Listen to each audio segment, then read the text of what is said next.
communication ya ba congolais et transitaka na Kigali. Bandeko na koloba yango te boyo kango bongo no comment. Les techniciens de la télécommunication et informatique font une révélation selon laquelle les serveurs utilisés par la SCPT pour gérer la fibre optique de la RDC a été installé par une société privée basée à Kigali. Et c'est à partir du Rwanda que toutes les communications transitent avant d'atteindre tous les destinataires. Cette révélation a été faite en marge du forum sur les numériques, dont Dédieu Kabou, un expert en data et numérique, indique que cette situation est connue au niveau de l'autorité de la SCPT.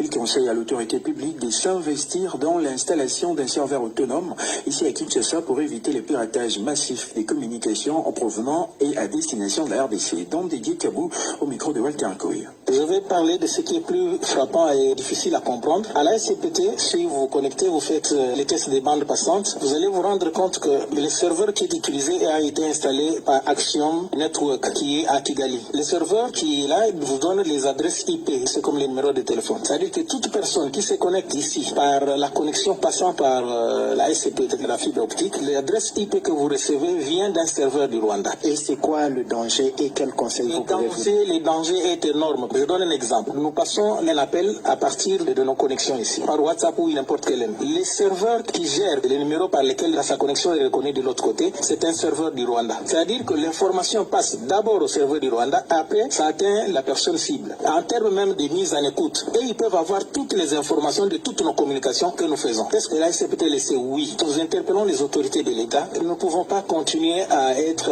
infiltrés jusqu'à ce niveau-là. Il faudrait que l'État, les autorités aient la bonne information. S'ils veulent douter, ils peuvent aller simplement à la SCPT. Ils trouveront que les serveurs qui font les routages, c'est les serveurs du Rwanda qui font fournir, contrôlent nos connexions entrantes et nos connexions sortantes. Combien peut coûter ce type de serveur? Il suffit vraiment qu'on installe un data center. Pour les pays, ça ne coûtera rien. C'est aux environs de 3 millions et 5 millions de dollars américains. Il peut créer son data center avec les serveurs qui va se faire des routages pour gérer la communication et des bandes passantes qu'il vend aux télécoms et des connexions qu'il va fournir lui-même à la population ou bien aux services de l'État. Et dans la même rubrique, dont Dédieu Kabou, expert en data et numérique, indique que la RDC peut générer 5 milliards de dollars par an.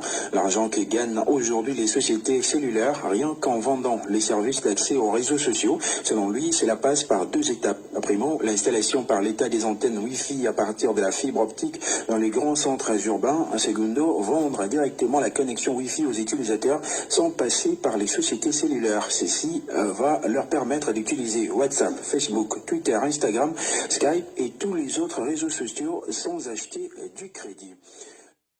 Bande koboki bino moko esali pasi. Balbi révélation oyo esalamaki na forum moko elekaki ya numérique. Ya télécommunication. Boyoki yango bino moko bandeko serveur ya RDC. C'est-à-dire yo bengaka na WhatsApp. Yo bengaka ndeko na yo na appel, appel entrant ou sortant. Balobi et transitaka bongo nanu na Kigali. Na Rwanda. C'est-à-dire nos serveurs sont contrôlés. Mais la révélation toki msusa même l'espace nabiso aérien est contrôlé. Notre tour de contrôle est contrôlé bandeko na ngai. Alors toyoki pena ba mbongo oyo télécommunication epesaka na gouvernement epesaka. Soki ba sombi yango ils ont compté plus de 3 milliards si je m'abuse. Alors qu'il y aura plus de 5 milliards pour la télécommunication. Ni les autres zangana RDC Somba biloko ya biso moko tous les serveurs na biso moko parce que IP na biso même IP na biso eza contrôlé. Et loko ni les autres zanga na biso moko RDC to comme na propre loko na biso moko. C'est-à-dire même président de la République, même le ministre tango to solo laka, tango boso sola to sarai espionner, tous à écouter, tous à écoute, biso ba congolais. Bande konangai, je suis pas là pour scandaliser, mais je dis que la vérité. Et ça, moussala na biso la presse, nous devons dire la vérité. Soki to kangi, minoko na biso même a bange kokanga. Bande konanga o ezali kamuya soni, tika tolo bangota na lingala pour que toyo kanga biso ba congolais. Malgré tout que bato ba contrôleur ba serveur na biso na ba koma ko kalingala ba espionnera biso toza infiltré partout bande konangai tokende ata na makambo koteka toza espionné, tokende ata na makambo ya foot toza espionné, toya na politique toza espionné, tokende même na ba forêt toza espionné, même na musique toza partout tokomi espionné. Ba Congolais tokomi abandonné biso moko, to éviter même la communication, même nos WhatsApp, même nos appels entrant, sortant, ils ont surveillé, ils ont contrôlé. Oh, quelle infiltration! Bande konanga e salinga pasi, ba mama ba tata bozola nanasi bo qui peut passe oyo, bino bo ta l'émission bo ti bo découvrir oyo, bo partager yango assez ba continue biso, il faut ba agir. Tokomi infiltré, tokomi enregistré. Révélation oyo reçu kate congolais nyonso partager message oyo. Kate yango partager yango parce que toza infiltré. Nos appels et pasarana nous tout d'abord ils sont contrôlés par le Rwanda. Ba WhatsApp nabiso, les appels, adresse IP nabiso ils sont gérés par Kigali. Bandeko. Nakobang eloko te na koloba pona mboka nanga. Je suis congolais. Ceux qui sont Barcelone, congolais à 100%. Des sous de père et de mère. Il y a 50 T. Je suis congolais à 50, mais ça veut dire qu'une partie a eu ça congolais, il y a un souci.